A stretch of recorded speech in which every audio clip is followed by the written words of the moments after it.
আমার মা অল্প কিছু হলে বলে ডাক্তারের কাছে যাবো। তো ঠিক আছে যাও, হয়তো তোমার শরীরটা ভিতর থেকে খারাপ, তো এই জন্য ডাক্তারের কাছে যেতে চাও, যাও। তো উনি ডাক্তারের কাছে ঠিক যাবে, ডাক্তারকে দেখাবে, ঠিক আছে, ডাক্তার প্রেসক্রিপশন করবে, উনি ওই ওষুধগুলোও কিনে আনবে, কিন্তু বাড়িতে সে আর খাবে না, ওই ওষুধগুলো উনি খাবে না। ওনার কাছে যদি বলি আমি তুমি না ডাক্তারের কাছ থেকে আসলাম, ওষুধ দিল তোমাকে ডাক্তার, ওষুধগুলো তো খাও, উনি বলবে আরে উনি যেটা বলবে সেটাই হবে নাকি, উনি বসে জন্য খাইতে হবে। তো আজব, ডাক্তার তুমি দেখাবা, ডাক্তার ওষুধ খাইতে বলবে, তুমি ডাক্তারের ওষুধ খাবা না, তো তুমি আবার ডাক্তারের কাছে কেন যাবা? ওরা যদি বলে ওষুধগুলো খাইতে বসছে তো না খালে সুস্থ হবে না, ওষুধগুলো অন্তত খাও।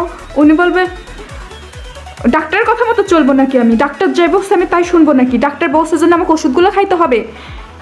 জানিস আমরা প্রতিদিন 3 লিটার করে পানি খাই, তো তুমি 3 লিটার করে পানি খাও, তুমি পানিতে যদি সুস্থ হয় তুমি ডাক্তারের কাছে কেন গেলা? তুমি ডাক্তারের কাছে তো যাইতে হবে না তোমার, তুমি ডাক্তারের কাছে যাইতে না।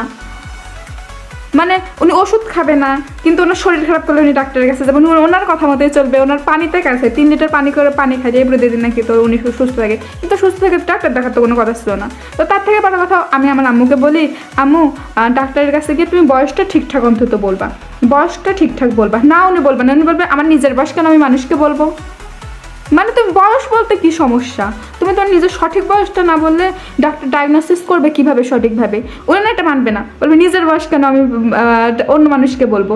উনি 5 বছর আগেও যে বয়স বলছিল এখনও সেই বয়স বলে, 10 বছর পরে একই বয়স বলবে। তো এখন আমার মনে হয় কি কিছুদিন পর আমি আর আমার আম্মু একই বয়সের হয়ে যাব, একই বয়সের লিখতে হবে।